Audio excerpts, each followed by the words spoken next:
Hello, welcome to my presentation. My name is Tom Godfrey. I'm a teacher and a teacher trainer, and I am the CEO of ITI Istanbul, which is a teacher training centre based in Istanbul, Turkey. And my topic is social and emotional learning for teachers.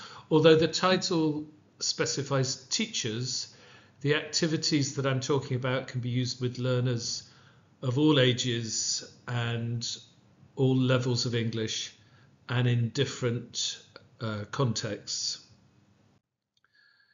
I'd like to start by explaining the three principles that underpin my educational philosophy.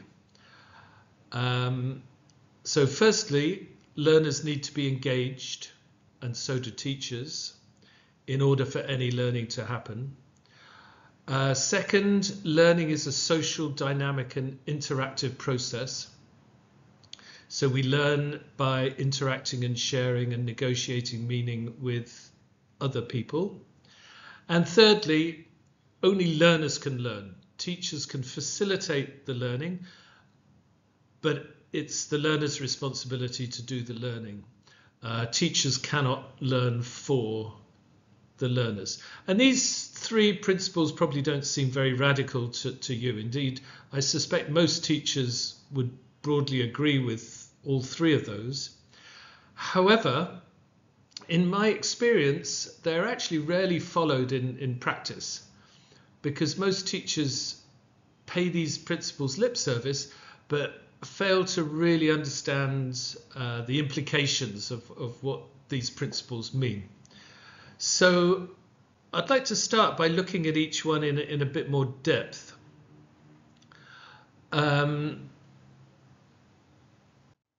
Firstly, learners need to be engaged, and so do teachers. But what does engaged mean? It's not like as teachers we can switch it on and switch it off, switch on engagement and switch it off like a light. There's a range of engagement. So from being physically present in the classroom or in the Zoom room if it's online, sort of being mildly interested in the topic while scrolling through our mobile phone, and then being totally absorbed. So obviously the aim is to really get learners engaged is they're going to be in a state of total absorption. Sometimes this is described as being in a state of flow, where time seems to stop and the learners are totally concentrated on a task. And this is not a state that as teachers we achieve often. I mean, it does happen, but it's kind of not the norm. So I believe engagement needs to encompass the whole learner. It's holistic. So the learners need to be engaged physically, mentally, emotionally, and socially. And this does not occur automatically. And as teachers, our responsibility is to build that engagement, to encourage that engagement. The second principle, learning is social, dynamic and interactive process. So learning occurs through interaction, sharing ideas, negotiating meanings. And in order for this to happen, we have to create a safe learning environment. A safe environment where learners are happy to self-disclose and talk about themselves. And the nature of the interaction between the teacher and the students, and between the students themselves, is where the learning happens. So how, as teachers, can we create this open, dynamic learning atmosphere? Again, it's not something that happens naturally. It's something that needs to be built. And the third principle, only learners can learn. Teachers can facilitate the learning. Um, Traditional models of education view teaching as a process of the teachers transmitting knowledge to the learners. And in this format, content is the king. So the curriculum is everything, and learning is equated with how much of the material is absorbed by the learners. So it puts the learners in a passive position, and it puts all the responsibility on the teacher's shoulders. But it doesn't work. I mean, unfortunately, all teachers know that it's only the learner who can do the learning. The teacher cannot learn for the learner. So my third principle highlights the vital role the teacher plays as a facilitator of learning. So showing through examples how to create a rich learning environment in which the interaction and a positive group dynamic is the most important element of the learning process. Most teachers and institutions seem to see their role as one of social control rather than social engagement. So many institutions demonstrate this physically. So the learners are arranged in rows, separated from each other, so you can only see the side of the student's face or the back of the student's head. And there's limited eye contact is limited. Everyone's eyes are focused on the teacher, and the opportunities to interact are limited. Signs on the walls give instructions about behavior, rules, regulations. And this isn't a positive learning environment. In order to create a positive learning environment, we need to do the opposite. We need to have learners arranged in groups where there's maximum eye contact, maximum opportunities for interaction with other learners, walls displaying learners' creativity, samples of their work, exposure to language, if it's a language class.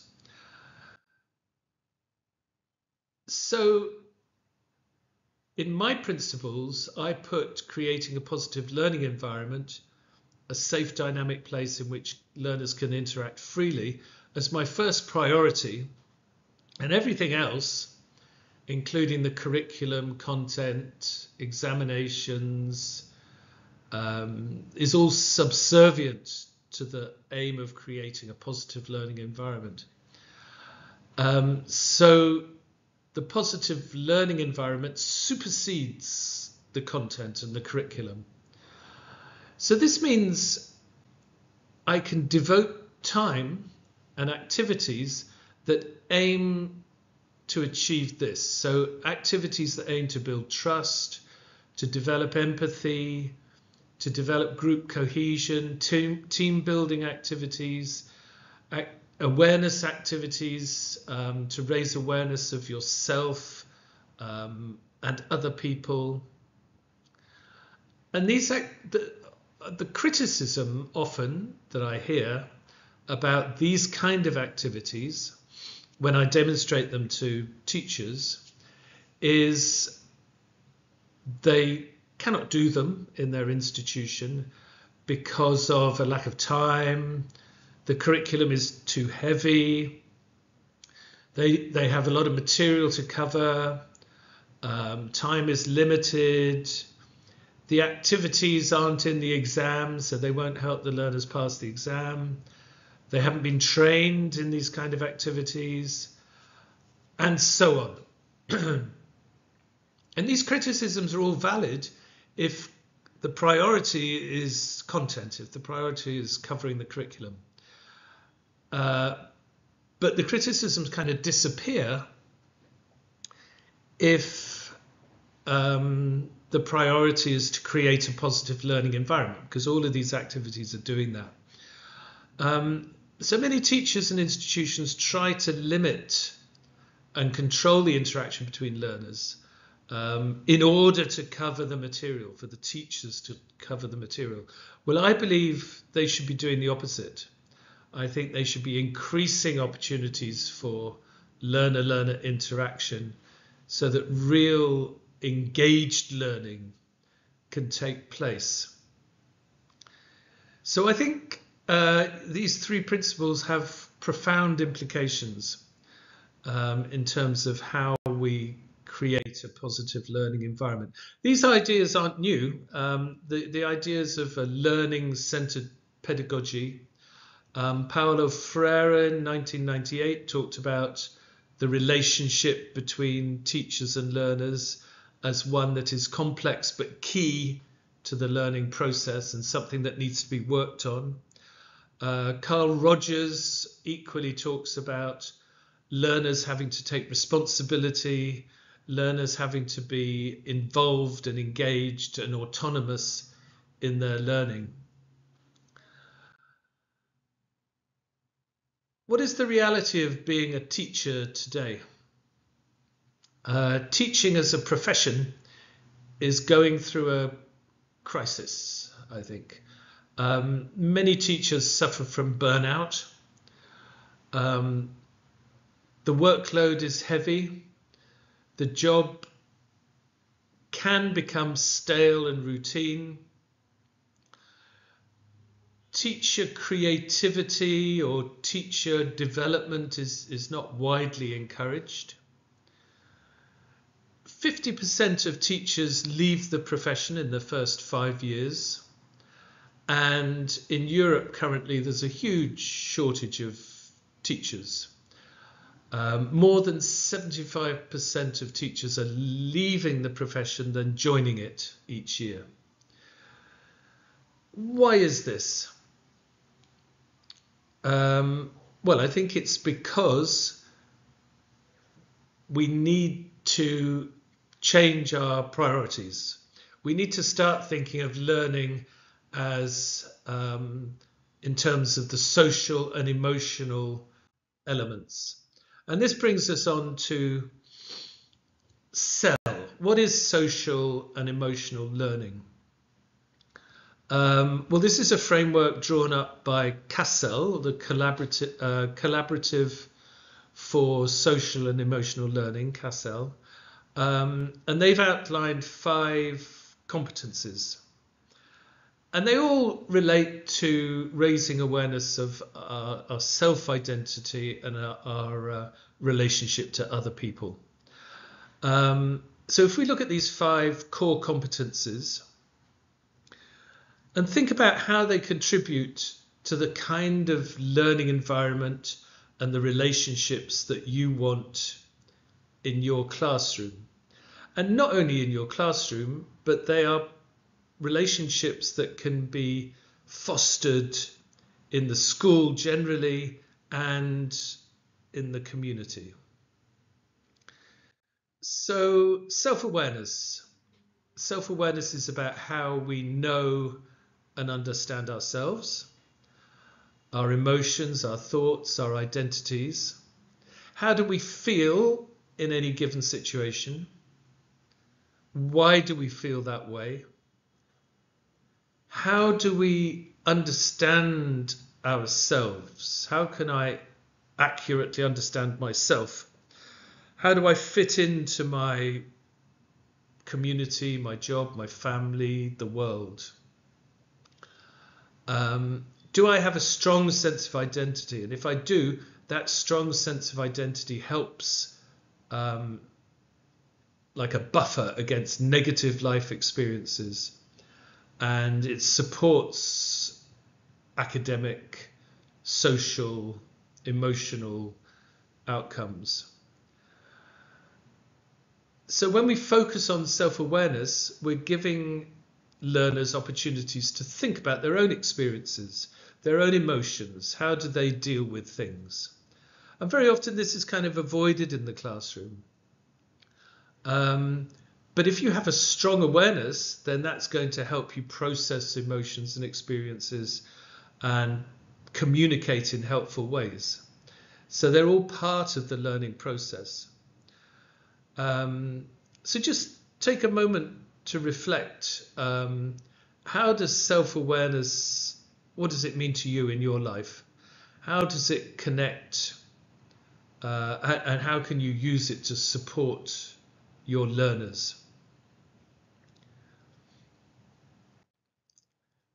This is a trust building activity where one person is the guide and the other person closes their eyes and essentially blind. And this is useful because we rely on our sight to perceive the world. And as soon as you close your eyes and do some of these blind exercises, then you become much more aware of the other senses, how the other senses enhance our capacity for perceiving the world in different ways. And also reflecting on the activity, it's interesting because some people find it very difficult to keep their eyes closed. So this is an issue in terms of trust, but in trusting yourself and trusting your partner. So this can lead to reflections about how do we cope with difficulties. Did you open your eyes in the activity? If not, how did you resist the temptation to open your eyes?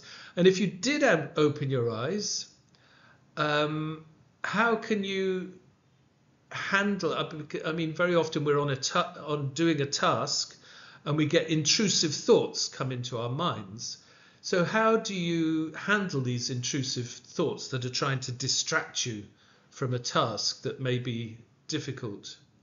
And often it's the reflection on these activities that involves self-disclosure, and that's where the learning opportunities are enhanced.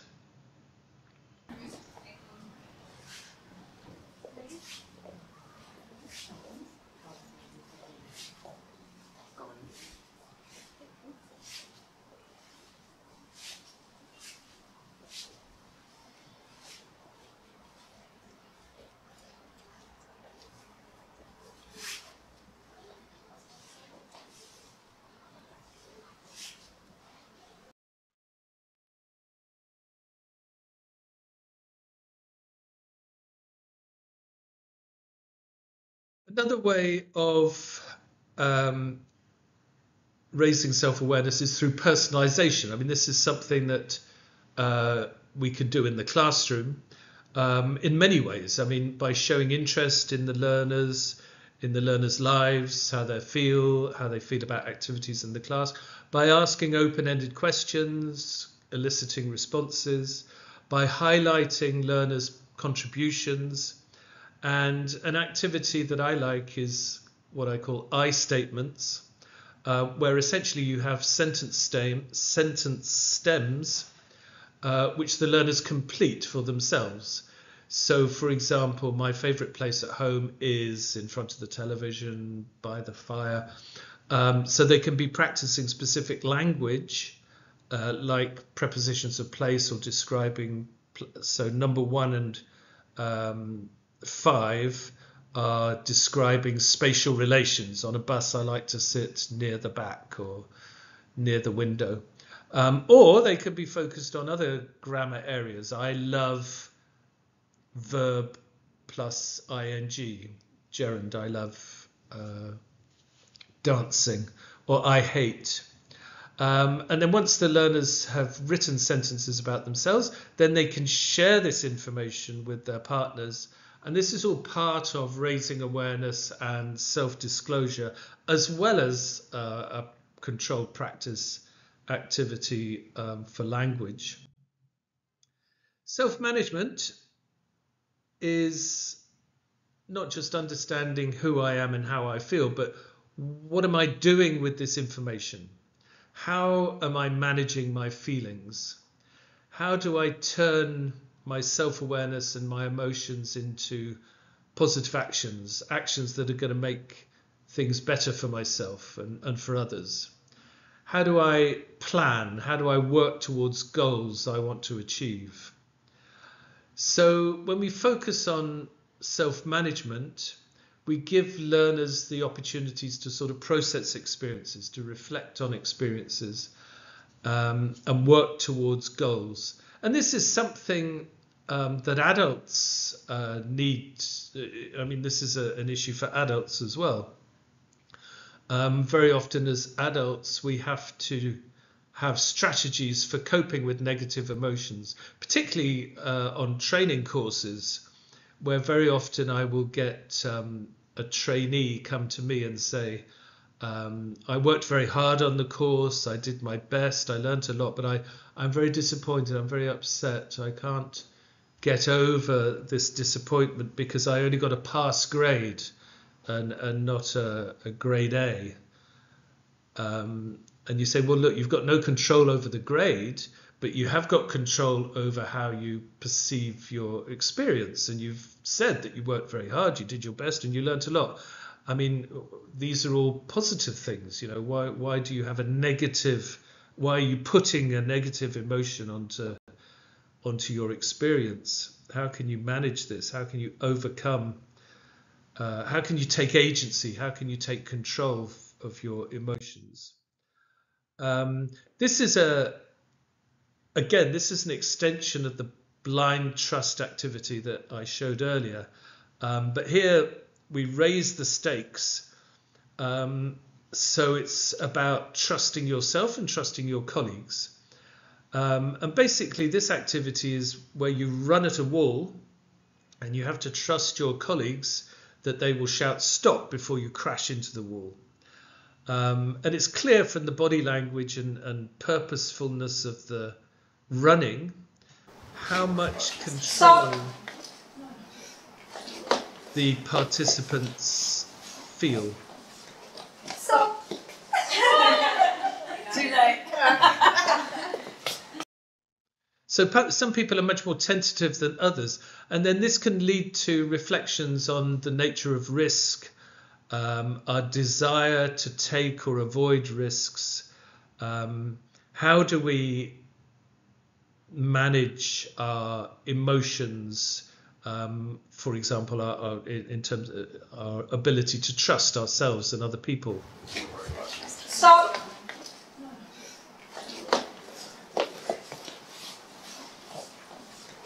Stop.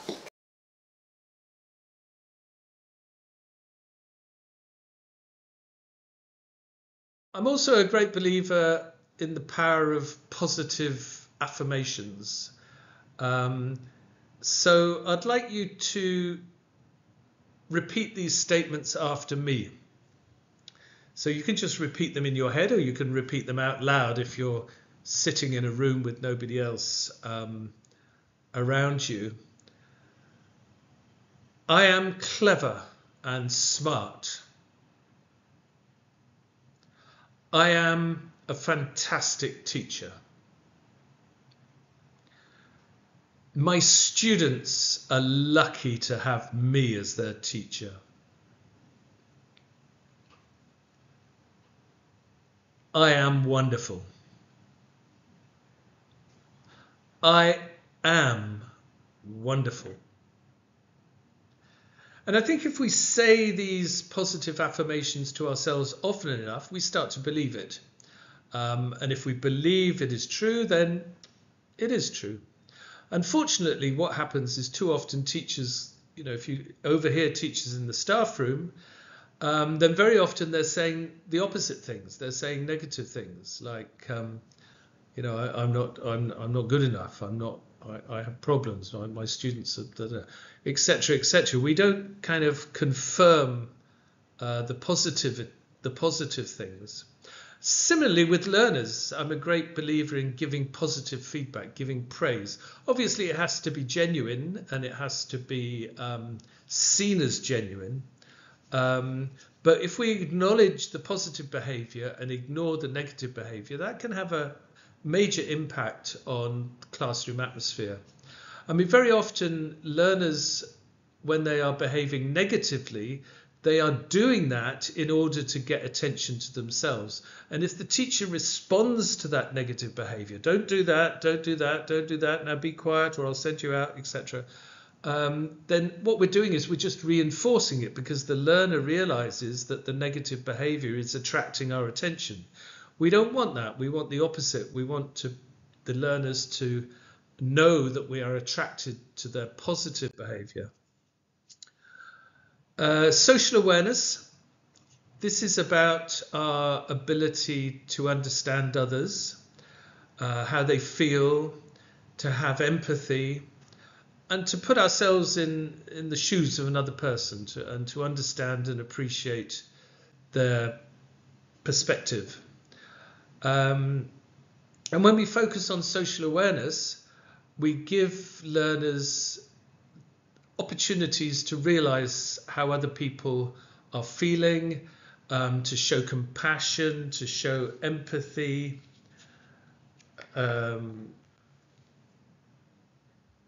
and understand other people. So it's all about accepting others, respecting others, including others, giving a sense of belonging. And this is really important in creating a positive learning atmosphere, because if you've got one or two students who feel not included, not welcome, out of the group, that is going to affect their motivation and achievement. This is a group activity where the group has to respond as a group. And these kind of activities help develop group cohesion, group cooperation, and raises awareness of others. Basically, this is a very simple activity. The group stands in a room and the leader says, okay, one person walking. And only one person in the group can walk, but they can decide when they want to stop. And as soon as they stop, somebody else has to start walking. But you need to be aware of what the whole group is doing, because only one person can walk until the instruction changes. And then it may be 2 people walking, or 3 people walking, or everybody walking. And then it can be reversed. Everybody walking, only one person standing still. 2 people standing still. Okay, let's make it 3 people walking.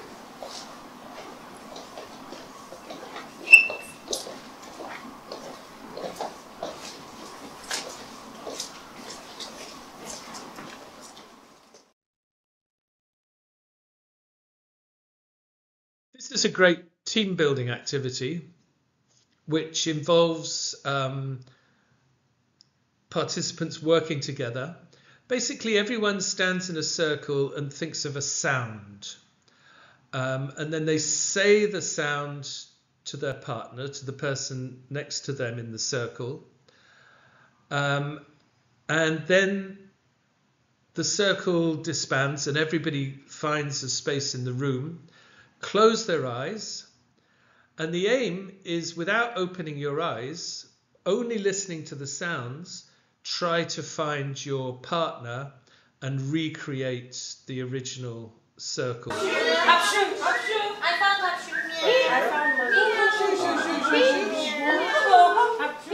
Try to find your own. Don't lose, once you've found somebody, don't lose them, but try to find the other one.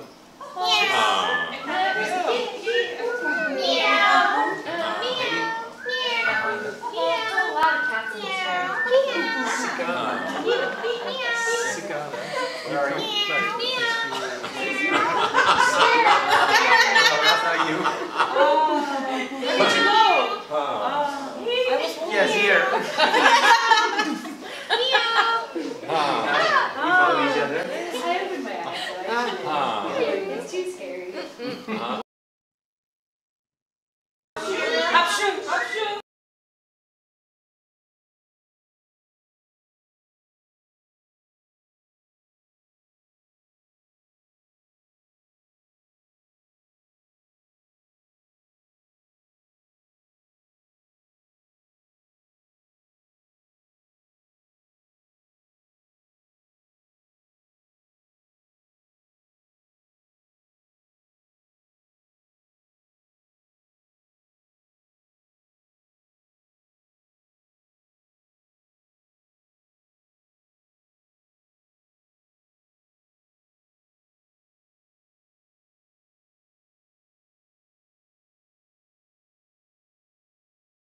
Relationship skills includes the things that we do when we interact with others. So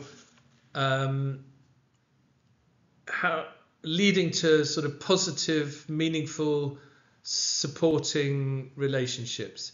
So it's basically, how do we communicate and how do we listen? How do we build on each other's ideas? How do we disagree? How do we cooperate? How do we lead? How do we help others? How do we rely on others? How do we ask for help? So we need to give opportunities for learners to develop these skills. And these are life skills, essentially. And if you have strong relationship skills, you know how to work together, you know how to share ideas, you know how to solve problems, you know how to speak up when there's something going wrong, you know how to listen, you know how to work out solutions, you know how to correct mistakes. These are all very useful skills. How do we develop them? Well, basically, we can give learners problem-solving activities. This is, as most of my activities are that I've shown, this is another physical activity, but it could be a mental activity or a social activity. This is a team problem-solving activity where one person is a zombie and the group have to work together to prevent the zombies sitting down. So there is one empty chair and the group have to make sure that they occupy the empty chair before the zombie can sit on it. I'll show you a brief demonstration.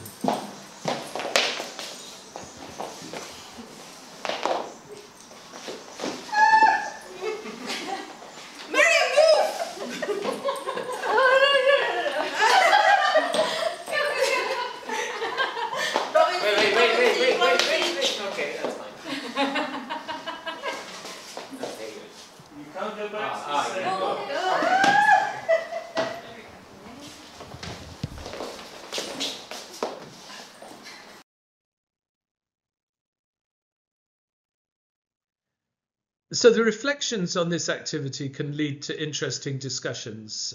So how did the group work together? Was there a leader? How did you communicate?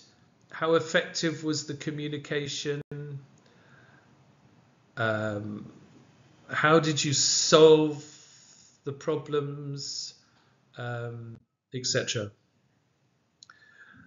Responsible decision making.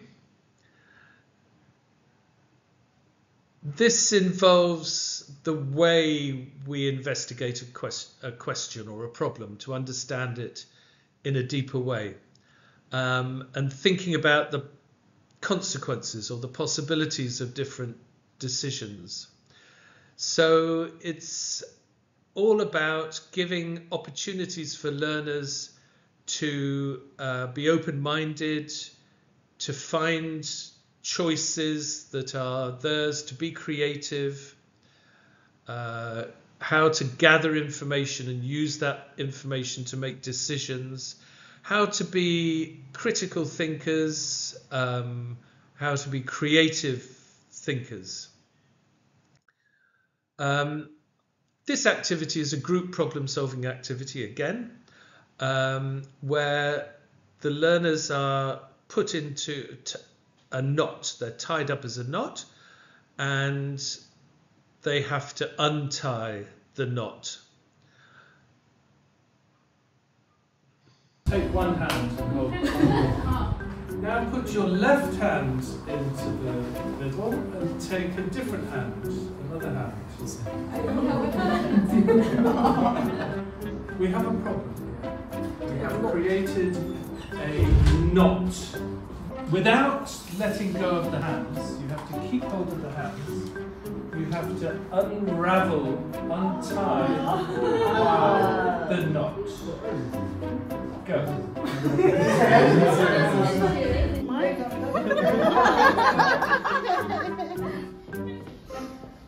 would really recommend this workshop to all teachers, because in this time, most of our students are so lethargic. They need lots of motivation. Okay, you find the students maybe they're hopeless, they are not interested. But if you did something new like the games, then it becomes engaging for them, and it gives them a sense of purpose. It gives them an immediate target to meet, and so they come up in the class. And what I love about this, it's not that it applies to a certain level, it can work across the levels, right from the young learners to the adults.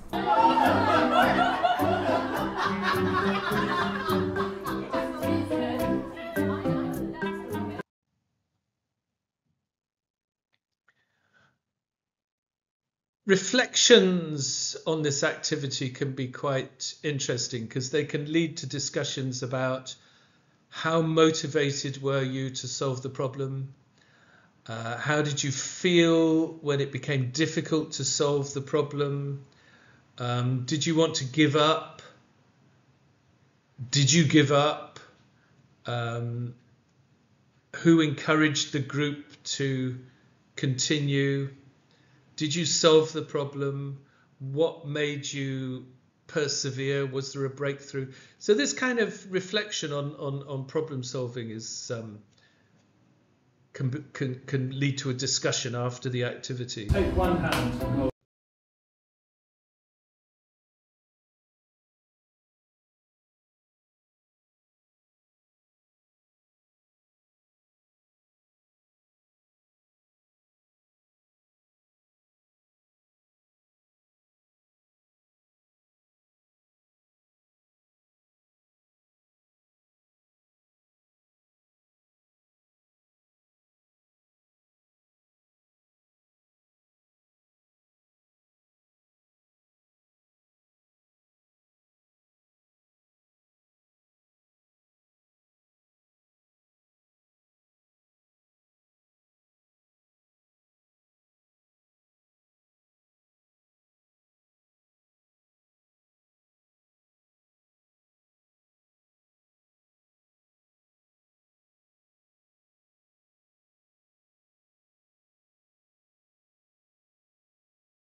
So what next?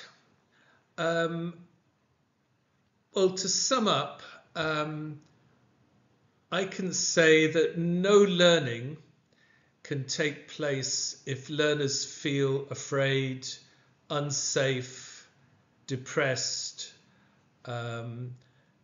So a safe and welcoming environment is critical if learning is to happen. Sometimes teachers will say things like, yeah, but I mean, social and emotional learning, I mean, I'm not a therapist. My job is to teach my subject, my content. It's not my position to deal with the learner's emotions and how they are feeling. But you don't need to be a therapist to show empathy and support. In fact, showing empathy and support is a very human characteristic, and I would say it's an essential quality of being a teacher as well. So we need a positive and learning environment is created through interactions and a positive group dynamic. And you can build these social relations and positive rapport and a positive group dynamic through participatory learning. So we need to engage the learners socially and avoid the idea of control, social control. So holistic education acknowledges the whole learner and we have to meet their physical, mental and emotional needs, as well as their needs for content. So to sum up, I would say the better the relationships in the classroom, the better teachers can teach and the better students can learn. And I do a number of, well, in the summer, I do a workshop called Facilitation Skills Masterclass, and it's over a weekend. And it's where I demonstrate a lot of these activities to develop facilitation skills, which obviously includes emotional and social and emotional learning, and developing a positive learning environment.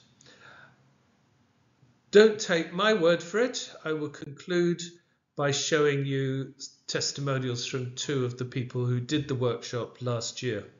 I can honestly say that this course was super fun and fabulous, and I do recommend it to all the teachers and managers who want to feel a kind of change in their teaching atmosphere.